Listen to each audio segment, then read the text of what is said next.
Namaste. Before we begin, I want to say something that is on everyone's mind right now. For the past week or so, the entire world has been watching one thing. The war that has started in the Middle East involving the United States, Israel, and Iran. And it has the potential to spread fast. Every news channel, every social media feed, every conversation, missiles, airstrikes, retaliation, escalation. And understandably, we are worried. People worry about energy prices. People worry about the economy. People worry whether this conflict could expand and drag more countries into it. And when events like this happen, something predictable occurs. Our attention gets pulled into what we could call the vortex of the moment. Every hour brings another headline, another dramatic update, another emotional reaction. But history shows something very interesting. When large events unfold, people often become so focused on the daily drama that they miss the deeper lesson. And if we miss the deeper lesson, we repeat the same mistakes again and again. So today, I want to invite you to step back for a moment and look at the patterns. Yes, of course, the war matters. Yes, geopolitics matters.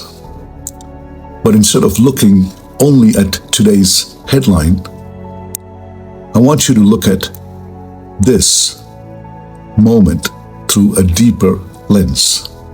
A lens that the ancient Vedic sages used thousands of years ago.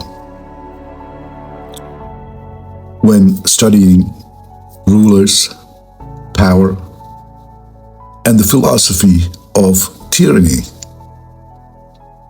Because the Vedic texts describe something fascinating. They describe the rise of Rakshasa rulers. I'm not talking about monsters with horns, but rulers whose minds become corrupted by power.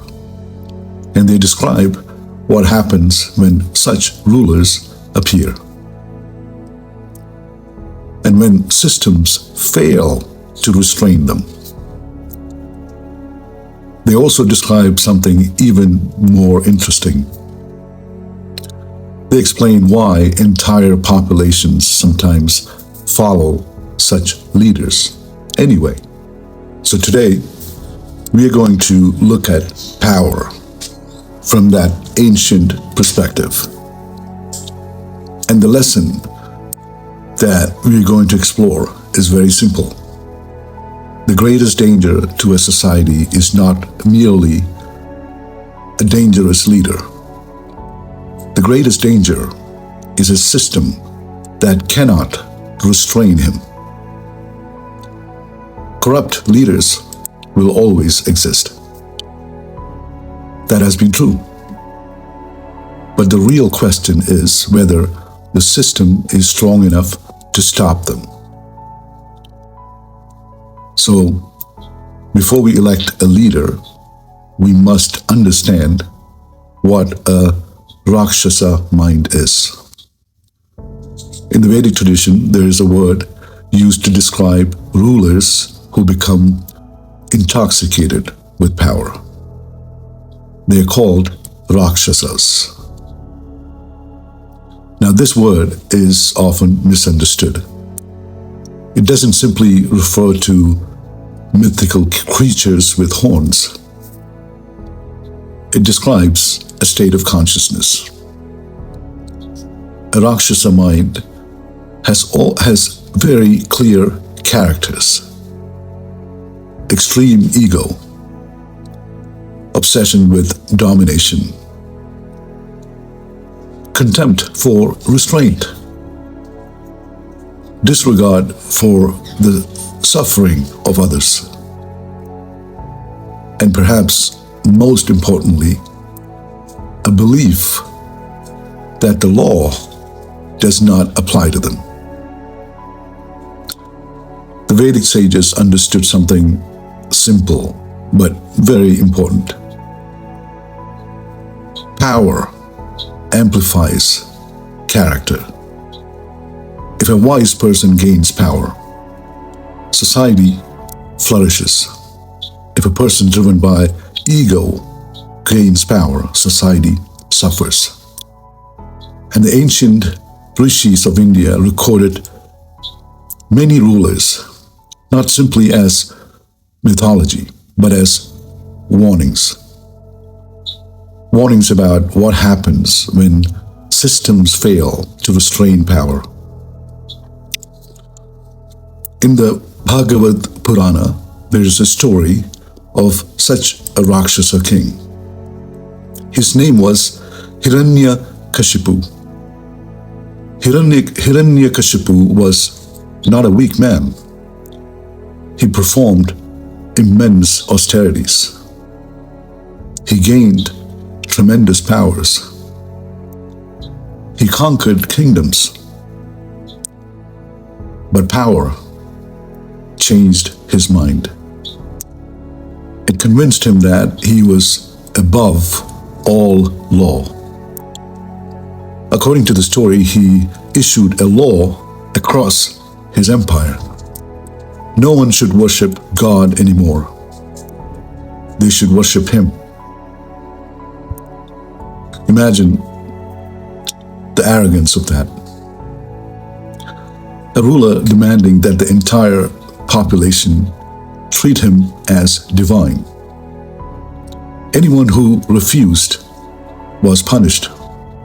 Even his own son, Prahalada, was tortured because he refused to obey. This story is not simply about cruelty. It's about ego reaching absolute power. But as always, the story does not end in darkness. It becomes a story of darkness and light, because eventually the divine appears as Lord Narasimha, half lion and half human. That's another story. And Hiranyakashipu is destroyed.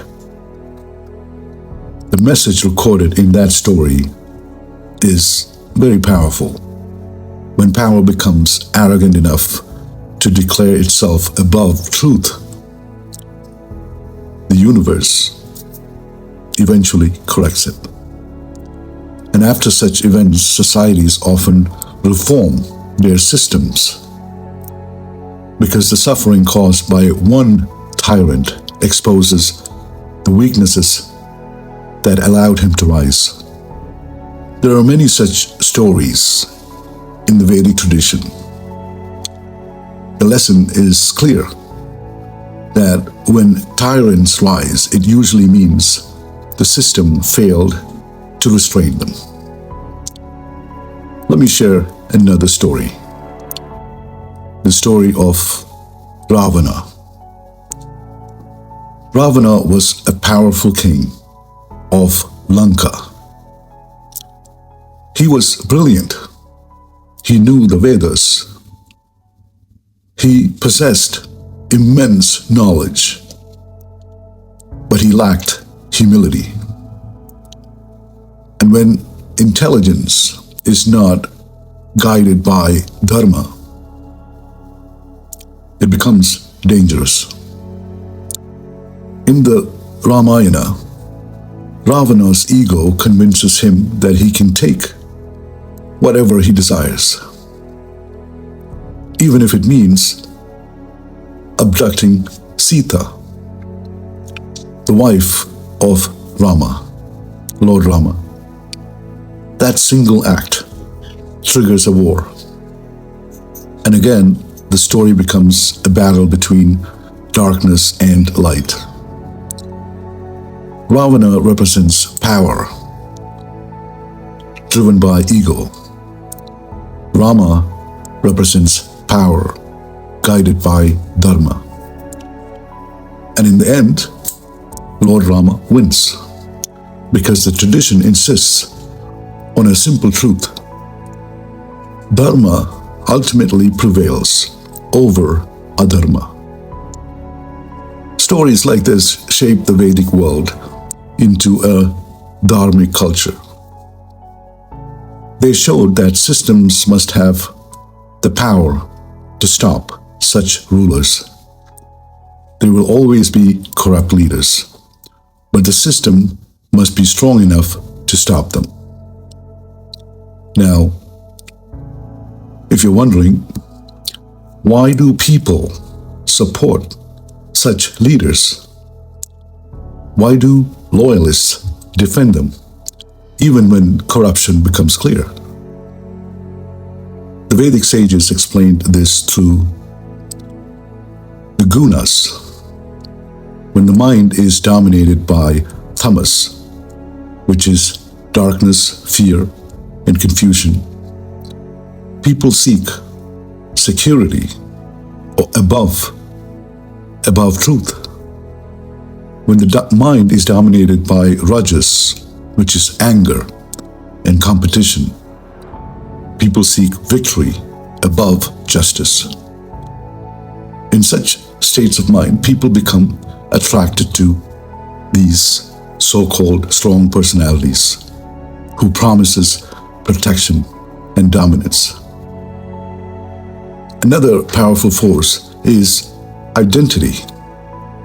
Once someone publicly supports a leader, that support becomes part of their identity. Admitting the leader was wrong would mean admitting something painful. I was wrong. And many people cannot accept that easily. So the mind protects itself. It rationalizes. It denies evidence. It attacks critics. Psychologists call this cognitive dissonance. When facts threaten a belief, the mind often rejects the facts instead of the belief. There's another uncomfortable reality, especially in the West. For thousands of years, power has often operated behind the visible surface. Powerful people do not always appear in public. The people we see are not always the ones designing the system. Throughout history, there have been layers beneath public authority. Networks of influence, secret societies, political alliances, institutions, and advisory circles operating largely out of public eye. These structures evolve across generations. Leaders may come and go, but the networks remain, which means a ruler can fall, but the system that produces them may continue. And this tells us something very important. Systems matter more than leaders. And this brings us to the main lesson. Tyrants will always appear. What matters is whether systems can restrain them. A healthy civilization does not rely on the virtue of the ruler. It builds structures that prevent the abuse of power, because eventually someone without restraint will appear. And if the system cannot stop him, the problem is not only the ruler, the problem is the design of the system. The United States was founded mainly to prevent kings. The Constitution created checks and balances. Congress, courts, separation of powers. But recent events revealed something very uncomfortable. Much of the system relied on the norms, on the expectation that leaders would respect the spirit of the law. But what happens when someone refuses to follow those norms? Then the weakness of the system becomes visible. And there's one more dimension we must consider. The world is already entering an age of artificial intelligence and robotics. And these technologies are incredibly powerful. They can solve enormous problems. They can improve efficiency and knowledge.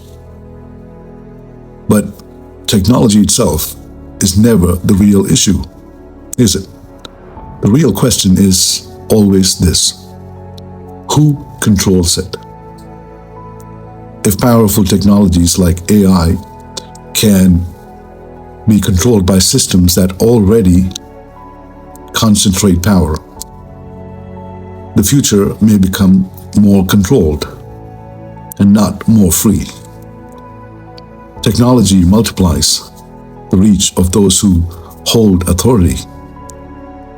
Surveillance can become total. Economic control can become automated. Decision-making can become centralized in ways humanity has never experienced before. People could slowly become dependent on systems that they don't understand and cannot influence. AI is not evil. It's simply a tool. But tools amplify the intentions of those who control them. And if such technologies are not governed by transparency and ethical principles, they could become instruments of domination. This is why we must learn from moments like this. If the American Republic survives this era, it should not simply return to normal. It should learn,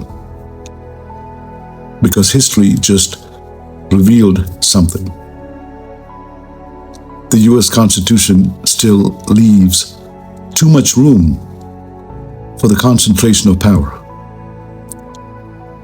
Future leaders now know exactly where those weaknesses are. And if the rulers remain unchanged, someone even more dangerous could exploit them. The Vedic texts teach something deeper. The battle between Deva and Rakshasa qualities is not only political. It exists in every human being, every human mind.